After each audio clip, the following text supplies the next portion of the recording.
네, 전국적으로 집값 상승세가 둔화하는 가운데 집을 사려는 수요자들도 계속해서 줄고 있죠. 하지만 정부는 대출 조이기에 더 힘을 줄 것으로 보이는데요. 이런 분위기가 얼마나 오래 갈지, 이런 시기에 어떤 부동산에 투자를 하면 좋을지 김학렬 스마트 튜브 부동산 조사 연구소장 모시고 자세한 얘기 들어보겠습니다. 소장님 어서 오세요. 네, 안녕하세요. 안녕하세요. 요즘 확연하게 서울 집값 상승폭이 둔화된다, 거래도 줄고 있다 이런 통계들이 지금 확인되고 있는 것 같은데 어떻게 느끼세요? 실제 확연하게 나타나고 있습니까? 7월 달에 거래량이 서울 아파트 기준으로 한 약 9천 건 정도 나왔었는데 예. 10월 달, 8월 달하고 9월 달에 급격히 거래량이 감소를 했습니다. 아시다시피 이제 8월 달은 너무 더웠고요. 9월 달은 이제 추석 연휴가 있었기 때문에 워킹데이가 짧습니다. 그래서 8, 9월 달은 계절적인 요인 때문에 줄었다라고 보시면 될 것 같고, 근데 네. 이제 10월 달이 됐잖아요. 예. 근데 10월 달에도 7월 달만큼의 거래량은 나오지 않았었거든요. 7월보다. 그래서 이제 그러다 보니까 아무래도 거래량이 좀 줄어들면서 부동산 시장이 침체될 것이 아니냐 네. 이렇게 좀 전문가들이나 시장에서 판단하는 것 같습니다. 네. 하지만 이제 시세를 보게 되면은 네. 그렇지만은 않은데요. 호가가 내려오거나 좀 이렇게 좀 하락 거래가 되어야 되는데.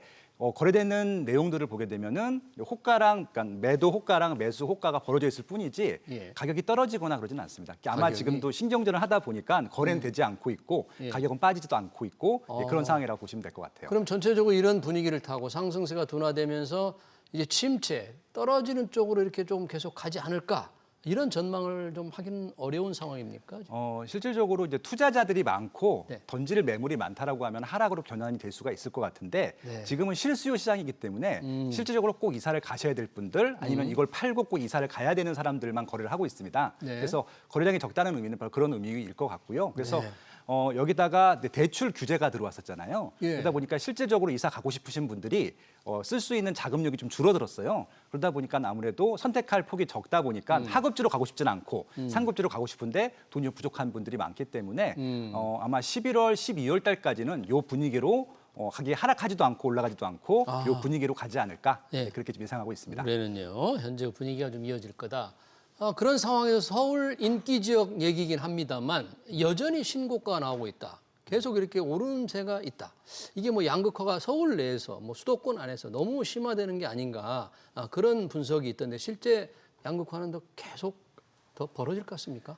근데 이거를 제가 양극화라고 표현하는 것들을 별로 좋아하지는 않는데 그래요? 그냥 경제 규모가 커지고 있다, 건강해지고 있다라고 오히려 좀 치환해서 말씀을 드리고 싶은 것들인데요. 왜 그렇죠? 인플레이션만큼 올라가잖아요. 그러니까 네. 비싼 것들은 계속 올라가는 것들이고 올라가지 않는 것들은 가만히 있는데 이게 중간이 뻥 뚫려서 벌어지는 것이 아니라 스펙트럼이 넓어지는 것들이거든요. 그러니까 예전에는 이제 비싼 곳과 싼 곳 딱 두 군데만 있었는데 네. 지금 서울은 25개구가 각각 좀 위계가 다릅니다. 강남구 서초구는 매우 비싸고 도봉구 금천구는 매우 싸기 때문에 그 안에 노도강 금강구도 있고 예를 들어서 마용성도 있고 중간에 있는 가격들도 많거든요. 그래서 예. 그냥 각자 자기 위치에서 거래가 되고 있을 뿐인데 예. 비싼 거와 싼 것만 비교하다 보니까 마치 양극화처럼 보이거든요. 예. 가운데 있는 지역들이 서운해하고 있어요. 자기 지역들 언급을 안 한다고. 그래서 네. 너무 비싼 지역이나 싼 지역만 언급하지 말고 가운데 예. 것들 보게 되면 오히려 그 지역에서 거래는 더 많이 되고 있다라고 보시면 될 것 같고요. 예. 다만 지금 이제 주목이 되는 부분들은 아까 말씀드린 대로 대출 규제가 들어오다 보니까 네. 이제 우리나라 이제 서울 같은 경우는 중위권 가격이 12억 정도 됩니다. 12요. 예, 12억에서 그 9억 원 이하, 이 좀 12억 아래 가격대에 있는 그 시장들은 대출을 좀 받아서 사는 경향들이 있고요. 12억 이상 시장에서는 대출을 받지 않고 사는 경향들이 있기 때문에 예. 실제로 자금력이 있는 좀 상급지에서는 대출 규제랑 상관없이 거래가 되고 있다 보니까 신고가가 갱신되고 있는 것들이고요. 예. 지금 하급지 같은 경우는 대출이 좀 줄어들다 보니까 아마 11월, 12월 달은 거래량이 줄 것이고 예. 아마 내년 1월, 2월부터 좀 거래량이 살아나지 않을까 그렇게 예. 예측을 하고 있습니다. 네, 그러니까 대출 규제의 영향이 오히려 상급지에는 적고 오히려 그 이외의 지역에 더 영향을 많이 준다 그런 얘기네요. 그러니까 레미안 원베일리라고 하는 단지가 반포, 서울 반포. 국민주택 규모 9평이라고 하는데 60억에 거래된 것이 기사화된 적이 있었어요. 네. 그 60억 거래되기 전에 55억에 거래된 적이 있었고요. 네. 그 전에는 50억입니다.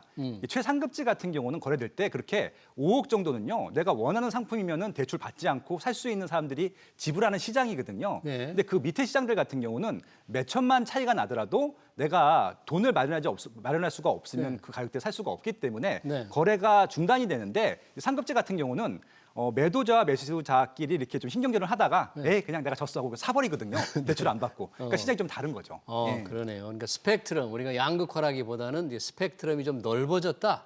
이런 관점에서 좀 봐야 된다는 말씀을 해주셨고요. 그렇습니다. 또 대출 규제를 좀 적게 받는 분들은 이 그런 고가 자산 거래가 좀 많이 일어난다. 그러다 보니까 이제 뭐 집이 거주 공간이 아니라 뭐 고가 자산으로 바뀌었다. 그런 인식들이 조금 많이 생기고 있잖아요. 그런 건 어떻게 보세요? 그러니까 이제 고가 자산과 이제 고가 부동산, 뭐 고급 아파트 여러 가지 용어가 있는데요. 이게 좀 다르게 좀 구분을 할 필요가 있을 것 같아요. 네. 고가 아파트 시장은 말 그대로 이제 그들만의 리그인 거예요. 그러니까 실질적으로 뭐 60억, 50억, 40억 이런 시장들은 일반인들이 참석할 수 있는 시장은 아니거든요.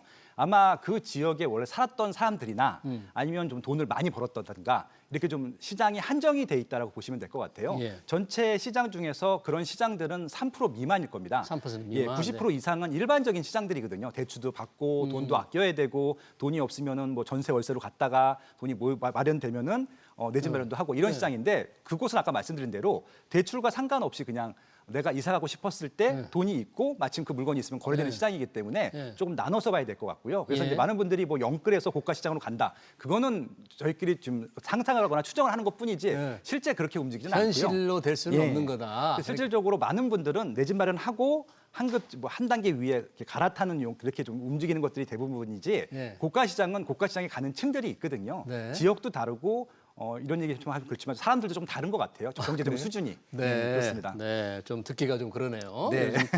요즘 뭐 연예인들이 뭐 얼마짜리 집을 몇십억짜리 집을 사는데 뭐 2배, 3배가 올랐다는 그런 소식이 가끔 전해질 때마다 이런 걸 꼭 우리가 알아야 되나 그런 생각도 들긴 합니다. 그러니까 어찌 보면은 연예인들을 우리가 보는 것이 뭐 그들을 뭐 존경하거나 그런 데기보다는 가십거리잖아요. 네. 우리랑 좀 다른 세상, 다른 삶을 살고 있다는 것들이니까요. 그래서 네. 막 그냥 100억이 200억 됐다 이런 것들을 그냥 영화에서 보듯이 드라마에서 보시듯이 그렇게 즐기고 있는 것은 아닌가 그런 생각이 들기도 합니다. 그러네요.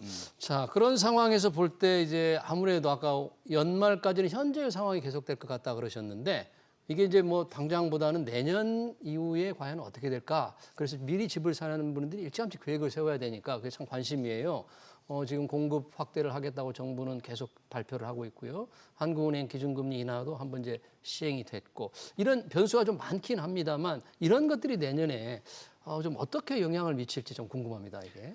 제가 뭐 금융 전문가는 아니기 때문에 네. 정확히 금리 향방을 정확히 예측할 수는 없지만 네. 지금 대출을 규제하고 있다는 사실 하나만으로도 내년에 금리가 인하될 가능성이 높다라고 일단 시장은 받아들이고 있는 것 같고요.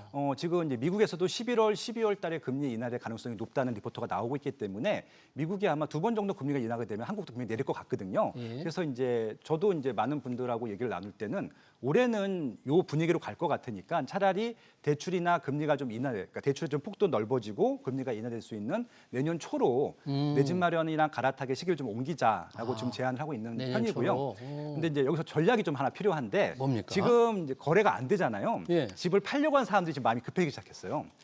그러다 보니까 아마 11월, 12월 달은 급매물이 좀 나올 것 같아요. 당장 이걸 팔아야지 이사를 갈 수 있는 분들, 잔금을 쳐야 되는 분들. 예를 들어서 11월 28일 날 네. 올림픽파크 포레온이 입주를 하거든요. 그때부터. 이달 28일이요. 그렇죠. 네. 그럼 이제 이 집에 이사 가려면 잔금을 쳐야 되잖아요. 그렇죠. 잔금을 쳐야 되는데 지금 집이 팔리지 않는 분들한테는 잔금을 칠 수가 없잖아요. 그래서 이런 분들은 조금 금매로 싸게 팔고 이런 좀 새 아파트로 가시려고 하는 소유들이 좀 있을 것 같거든요. 네. 그런 분들의 물건들을 조금 잘 협상해서 낮은 가격에 살 수 있다고 하면은 지금 계약하는 것도 좀 싸게 살 수 있다고 하면은 네. 하나의 또 옮겨 탈 수 있고 내 집 마련할 수 있는 포인트가 되지 않을까 네. 네, 그렇게 좀 생각하고 있습니다. 이 정부는 이 공급 확대를 윤석열 정부 들어서부터 계속 발표를 하고 있고 뭐 1기 신도시, 3기 신도시 여러 가지 대책을 내놓고 있는데 그런 공급 확대에 대한 이 시장에서 믿음은 그렇게 좀 강한 것 같지는 않더군요. 그러니까 결과물을 다 쓰면 네. 우리가 좀 신뢰를 했을 텐데 네. 제가 지난번 출연해서 이런 표현을 썼는데 예고편을 위한 예고편을 위한 예고편이었었거든요. 네. 정책이 예고편의 예고편도 아니고 세 변의 예고편이 나왔는데 아직도 예고편 상태에서 벗어나지 못하고 있어요. 네. 본평을 봤으면 아마 좀 신뢰를 했을 텐데 대통령이 이제 2017년도 문재인 대통령 때 네. 2022년도까지 5년 한 거보다 지금 물론 2년 6개월밖에 되진 않았지만 반 정도를 비교해도 어찌 보면 이전 정부의 입주 물량들이 더 많았었거든요. 그래서 물론 이걸 직접 비교할 수 있는 것은 아닌데 네. 그러면은 실제 분양을 많이 했거나 아니면 인허가를 많이 해줬거나 이런 걸로 지금은 어렵지만 몇 년 후에는 입주할 것이다라는 것이 좀 예측이 되면 좋겠는데 예. 인허가도 줄고 인허가도 줄고. 입주 물량도 줄고 입주 물량 분양 물량도 줄었거든요. 예. 그러다 보니까 지난 2년 6개월 동안 이번 정부에서 보여준 이 공급 물량에 대한 뭐 결과물이 없는 거예요. 계속 예고편만 지금 보여주고 있는 거예요. 예, 그래서 1년 정도는 저희가 한번 혹시 하고 믿었었는데 거의 3년치가 되다 보니까 나머지 2년 동안에 뭐 큰 게 나오겠어? 이런 것들입니다. 실제로 이제 뭐 그린벨트를 푼다고 하는데 그린벨트 풀어서 공급하는 것은 아무리 빨라도 10년 이상 걸리거든요. 네. 당장 뭐 제가 당장 입주할 수 있는 것들은 아니기 때문에 오히려 차라리 뭐 3기 신도시를 빨리 공급한다든지 아니면 1기 신도시 노후계획 특별법을 좀 빨리 시장해서 뭐 이런 것들이 있으면 좋겠는데 네. 구체적인 것들은 아직 좀 나오지 않은 상태라서 좀 답답해하고 저도 보고 있습니다. 그러네요. 네. 서울에 이제 아주 상급지 이외에도 서울 좀 주요 지역으로 뭔가 실수요자들 이동하고 싶어 할 텐데 그러기도 조금 어려운 분들도 참 일반적으로 많잖아요. 이런 분들은 좀 집을 마련하려면 어떤 전략을 세워야 할까요? 지금 아까 말씀드린 대로 지금 내 자금력이 부족하신 분들 같은 경우는 눈높이를 좀 낮추거나 네. 첫집 같은 경우는 서울에 꼭 마련하지 않고 경기도나 인천에서 내 집 마련을 시작하시는 전략들이 하나 필요할 것 같고요. 네. 아니면은 아까 말씀드린 대로 11월, 12월 달은 계약만 하시고 계약만 하고. 예, 아마 잔금은 좀 대출이라든지 금리가 좀 대출이 좀 늘어나고 네. 금리가 내려갈 만한 내년 초 정도로 밀어놓으시면은 전략적으로 조금 더 유리하게 매수자 위로 계약할 수 있지 않을까라는 좀 제안을 드리고 싶고요. 예. 특히 내 집 마련하시는 분들 같은 경우는 서울만 보지 마시고요. 예. 경기도 인천에 괜찮은 상태의 집들이 많거든요. 경기도 새 아파트, 인천. 예, 새 아파트인데 신도시 같은 경우는 초기에 들어가야 되는데 예. 그런 아파트들 지금부터 한번 시작하셔도 크게 괜찮을 것 같다는 네. 생각이 들거든요. 경기도 인천이 워낙 넓은데 예. 뭐 경기도 인천 이렇게 말씀하실 때는 좀 생각하는 지역 같은 게 좀 보입니까? 지금 서울을 노리다가 경기 인천으로 가시는 분들이기 때문에 예. 서울 출퇴근이 가능해야 됩니다. 그래서 지금 이제 교통망들이 개통이 된 데들이 있어요. 그러니까 올해는 GTX A 남부선들이 개통이 됐고 네. 12월 달에 북부선이 개통이 되거든요. 그래서 예. GTX A의 북부 연장 파주까지 연결되는데 파주, 일산, 뭐 고양시 덕양구, 연신내 이런 지역들도 괜찮을 것 같고요. 예. 또 올해 개통된 것 중에 8호선 라인들이 있어요. 8호선? 예, 예. 구리하고 남양주는 굉장히 좋은 입지가 됐습니다. 네. 시세가 물론 조금 오르긴 했지만 좀 더 올라가기 전에 지금 그쪽으로 갈아타는 것도 굉장히 좋을 것 같고요. 예. 그리고 향후 한 3년 정도 내에 신안산선이 개통됩니다. 그 라인들. 신안산선. 예, 이게 안산까지 가는 노선들일 텐데 네. 그것도 서울까지 여의도까지 오는데 1시간이 걸리지 않거든요. 한 3, 40분 올 수 있기 때문에 그래요? 안산부터 여의도까지 있는 주요 역들 근처에 있는 새 아파트들은 네. 지금 들어가는 것도 굉장히 좋은 전략이라고 생각을 합니다. 네, 그러네요. 신안산선도 3년 정도면 개통이 될 가능성이 있다 그렇죠. 그런 얘기죠. 네. 저희가 이제 아파트만 얘기했는데 조금 주제를 달리해서 요즘 뭐 오피스텔 얘기가 좀 조금 나오던데 오피스텔이 조금 오르고 있다, 계속 오름세를 타고 있다고 그러는 것 같은데 실제 그렇습니까? 실제 그렇고요. 어. 수익률이 증가했습니다. 왜 그렇죠? 말씀드린 대로 이제 부동산이라고 하는 것은 수요와 공급일 텐데 네. 수요는 증가했는데 결론부터 말씀을 드리면 수요는 증가했는데 공급은 거의 없었어요. 서울 같은 경우는. 오피스텔의 경우에. 그러니까 예를 들어서 2년 전에 터졌던 전세 사기 문제 때문에 그게 다세대 빌라에만 영향을 준 것이 아니라 네. 오피스텔 시장에도 영향을 줬거든요. 아. 그래서 이제 실질적으로 오피스텔 공급을 많이 하지 않은 상태에서 1인 가구나 아니면 2인 가구인데 이제 아이들은 없고요. 네. 직장 근접, 직주 근접이 필요한 입지에 좀 임차로 살아야 되는 분들의 수요는 급증을 했거든요. 그러다 보니까 교통망이 좋은 오피스텔에 있는 오피스텔 같은 지역들은요. 오피스텔 같은 경우는 시세도 좀 내려왔고 네. 2021년도보다는 여러 가지 문제 때문에 그리고 월세는 올라갔거든요. 네. 여기에 계속 오피스텔 시세가 증가하는 이유 중에 하나가 네. 다세대 빌라로는 불안해서 못 가는 거예요. 아. 상대적으로 조금 안전해 보이는 게 오피스텔이기 때문에 실제 다세대 빌라에서 오피스텔로도 수요가 많이 증가했습니다. 네. 다시 정리해드리면은 예. 수요는 계속 여러 가지 요인 때문에 증가하고 있는데 오피스텔 공급은 한 2년 동안 없었거든요. 네. 그러다 보니까 이제 오피스텔에 대한 실수요이 높아짐으로써 월세가 좀 올라가기 시작했죠. 아, 그래요? 네. 요즘 그 한국은행 금리 인하와 오피스텔 이 투자와는 좀 연관이 됩니까? 당연히 연관이 되고요. 아. 왜냐하면 오피스텔은 원래 네. 수익형 부동산이거든요. 수익형 부동산. 예, 그래서 금리가 낮아지게 되면은 대출을 받아서 투자했을 때 대출 이자를 갚는 비용보다 월세가 높으면은 그 남은 차익이 수익이 되는데 이자 부분들의 부담이 낮아지기 때문에 월세가 똑같다 하더라도 수익률은 높아집니다. 네. 근데 최근에는 월세가 똑같은 게 아니라 월세도 올라가고 예. 금리도 내려왔기 때문에 수익률 측면에서는 이제 일석이조가 되는 거죠. 그러다 보니까 그러네요. 훨씬 더 이득이 됐습니다. 수익형 부동산으로서 뭐 일반적으로 금리보다 한 한 2, 3%포인트만 높아도 네. 상당히 수익률 면에서 매력이 있다고 할 수 있겠네요. 그렇죠. 그러면 아까 잠깐 언급을 좀 해주셨습니다만 직주 근접이란 말씀, 오피스텔을 만약 투자하려면 어떤 부분을 좀 주목해야 할까요? 오피스텔은 철저하게 이게 수요가 있는지, 월세 수요가 있는지를 보고 가야 되는데 네. 타겟이 아까 말씀드린 대로 직장인들이에요. 특히 여성 직장인들이 굉장히 좋습니다. 네. 그래서 역세권이 된다는 겁니다. 그러니까 예. 불안한 지역은 안 되고요.